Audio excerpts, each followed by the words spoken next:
sobre a variante de interesse e a variante de preocupação. Qual a principal diferença entre as duas? E a gente tem já uma separação entre elas, uma nomenclatura, a gente sabe que mudou a nomenclatura. Então, isso é super legal. O Atila mesmo tem uns cards muito legais no Instagram dele que ele faz uma definição sobre variantes de interesse e variantes de preocupação. A gente tem até, inclusive, uma terceira definição, que seria algo antes da variante de interesse, que é a variante de monitoramento, né? Então, quando surge uma variante que carrega ali alguma mutação, mesmo ela não estando infectando um grande número de pessoas, né? Ela entra nessa categoria de monitoramento. A gente vai monitorar ela, ver se ela vai crescer, se ela não vai crescer. Se ela começa a crescer, então, esse número de casos, e ela possivelmente, com essas mutações, pode ter daqui a pouco algum ganho de transmissão, algum ganho de alguma coisa, mesmo que isso não esteja sendo observado agora, ela passa para essa categoria de interesse, porque agora, né, ela não é só de monitoramento, a gente também precisa, né, observar o impacto dela na população, mesmo que ele ainda não esteja sendo visto, o conjunto de mutações que ela apresenta pode daqui a pouco indicar que ela pode ter um impacto, mas ainda não está sendo visto.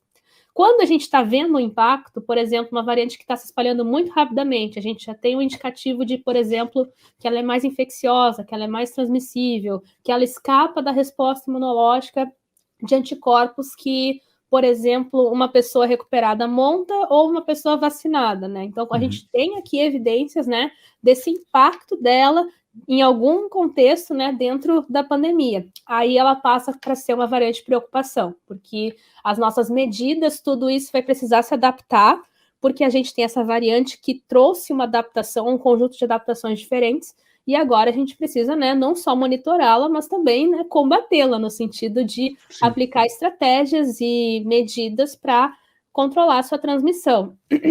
Então, a gente organizou aqui na Rede Análise Covid uma tabelinha, porque realmente, né, houve uma reclassificação pela OMS para tentar auxiliar um pouco nessa nomenclatura, porque antes a gente sempre referia como a B117, a B1351, era muita letra e muito número junto, né? E isso acabava confundindo um pouco as pessoas.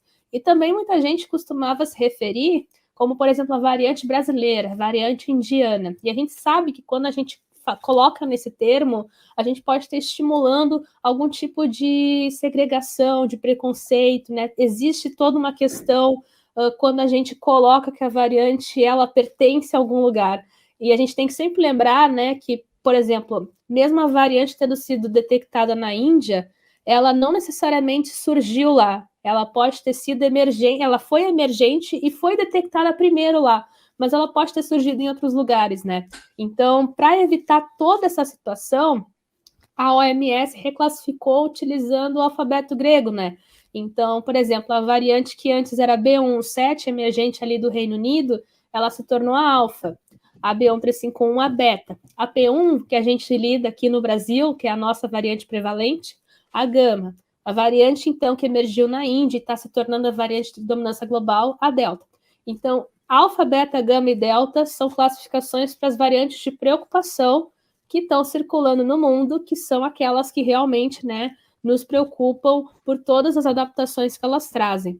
As variantes de interesse seguem também mais ou menos essa classificação, recebendo então essa nomenclatura também, né, para designar cada uma delas. A gente tem a epsilon, a zeta, a eta e por aí vai. Então a gente fez aqui essa imagem, ela está divulgada no Twitter da rede, e é muito de fácil acesso e acho que é uma mão na roda também na hora que a gente está lendo um fio, a variante ETA, não sei onde, fica, puxa, quem que é a variante ETA, né? Daí tu olha na tabelinha, já sei, é a variante ali emergente dos Estados Unidos que está presente em vários países e tudo mais.